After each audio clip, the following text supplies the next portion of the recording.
Hello guys! Hello, this is for Sagittarius. Sagittarius, welcome dito sa aking channel, Kapalaran AKA. Welcome. Alamin natin, Sagittarius, ko ng messages, energy gabay para sa inyong lahat. Okay.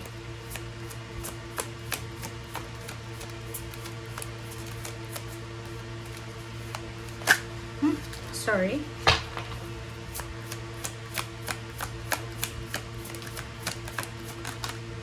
Okay, Sagittarius. Communion and instinct. OMG. This is spiritual, guys. Wolf. Meron ditong mga Sagittarius na gumagawa kayo ng aksyon regarding sa love life, mag-asawa, may asawa ka, single ka, or kung ano man yan na mga issues mo sa buhay, gamitin mo daw yung intuition mo, yung instinct mo.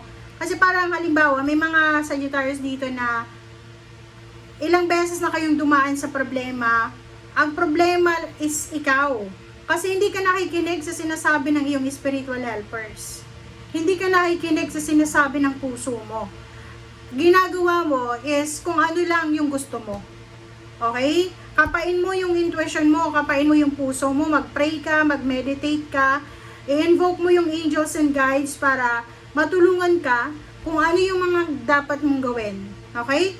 Kasi this one is, like parang yung decision mo is ginagawa mo na ikaw lang. Alam nyo ba na dapat sa relationship, kailangan ilagay natin ang Panginoon sa center ng relationship natin. Okay? Kasi pag walang Panginoon sa center, talagang masisira yung relationship mo. Kung hindi ka nakikinig sa intuition mo, talagang masisira yung relationship mo.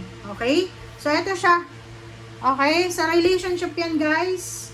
Trabaho, negosyo, or whatever man, mag-iingat ka sa mga ginagawa mong desisyon.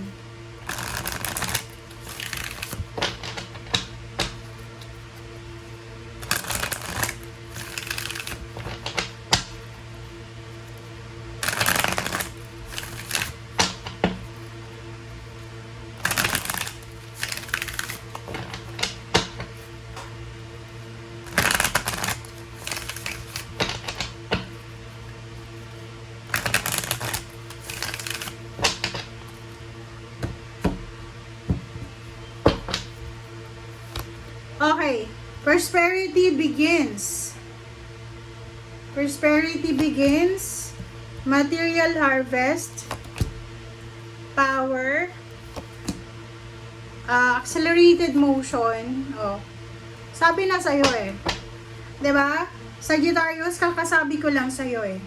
Sabi ng bara sa'yo dito na whatever man na sitwasyon, it's either gusto mo magsimulang magnegosyo, mag-apply ng trabaho, magkaroon ng bagong relationship, magpatayo ng bahay, ano man guys na gusto mong simulan, kailangan mo na huwag magpadalos-dalos. Kailangan na humingi tayo ng guidance, ng signs, ng parang go signal galing sa Panginoon. Okay? Huwag kayong huwag kayong basta-basta gagawa ng desisyon na, yun nga, di ba, may kasabihan tayo na kung yung plano mo at plano ng Panginoon sa'yo ay tugma, walang sino man ang makakapigil. Pero kung puro lang plano mo yan, tapos magtataka ka, bakit kaya na-delay? Bakit kaya hindi natuloy? Ibig sabihin, hindi yun maganda para sa'yo. Hindi yun makakabuti. Akala mo, makakabuti yan sa'yo. Pero, based sa understanding mo yun. Okay? Based sa understanding mo yun, hindi sa kapangyarihan ng Panginoon. Okay? Okay, so dito sinasabi ng baraha, there's a new relationship na pwedeng magsimula sa'yo. There's a wedding anniversaries, unexpected pregnancy, unexpected baby. May magsisimulang magnegosyo, may mapopromote, mayroong mag-harvest. So there's a promotion here. Pwedeng madadagdagan yung sweldo mo or posibleng ma-promote ka. Okay. Heartache and loss. May mga relationship din. Okay, may mga relationship din kayo na posibleng masisettle or maaayos. So, may mga magbabalikan, merong naghiwalay na posibleng magkakabalikan. Okay, so yon. Sabi ng baraha sa'yo dito, yon, maybe like may relationship ka na 4 years na, 3 years na, 10 years na kayong hindi nagkita, tapos bigla kayong magkikita.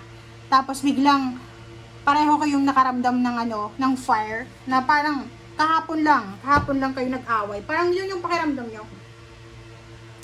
So, may naka-destiny sa'yo.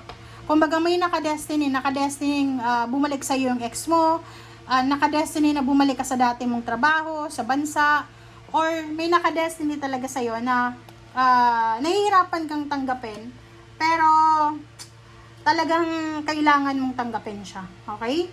May naka-destiny din na wag mo nang babalikan yung ex mo, may naka-destiny din dito na balikan mo yung ex mo. So, talagang ang energy mo ngayon, yung reading mo, sinasabi na wala kang kapangyarihan na alamin kung ano yung makakabuti sa'yo. Kailangan mong manalangin. You need to pray. Mag-pray ka. Sabihin mo sa Panginoon na ibigay mo sa Kanya, i-surrender mo sa Kanya kung ano yung makakabuti sa'yo. Okay? Siguro yung makakabuti sa'yo hindi mo gusto.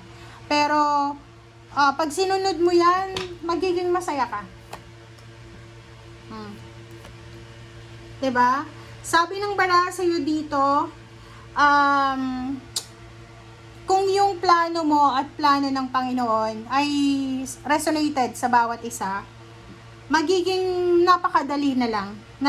Napakadali na lang yung buhay mo na like mabilis kang makasurvive, parang minsan may mga problema pero mapagtatagumpayan mo. Okay? And at the same time, solar plexus chakra, itong solar plexus chakra na to, sinasabi ng barahan na there's a happy events or happy moments na posibleng darating sa'yo. So sa ngayon, maging maging positive ka lang, and yun nga sabi ko wag nyong kakalimutan ang relationship natin sa Panginoon. Diba? Sabi ko sa'yo kailangan timbangin natin.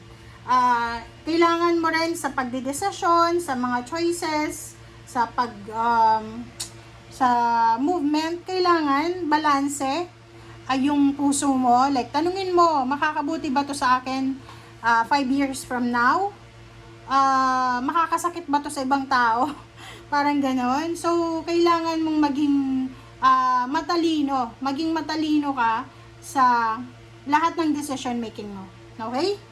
And yun guys, ang sinasabi ng baraha. Thank you guys for watching. Bye!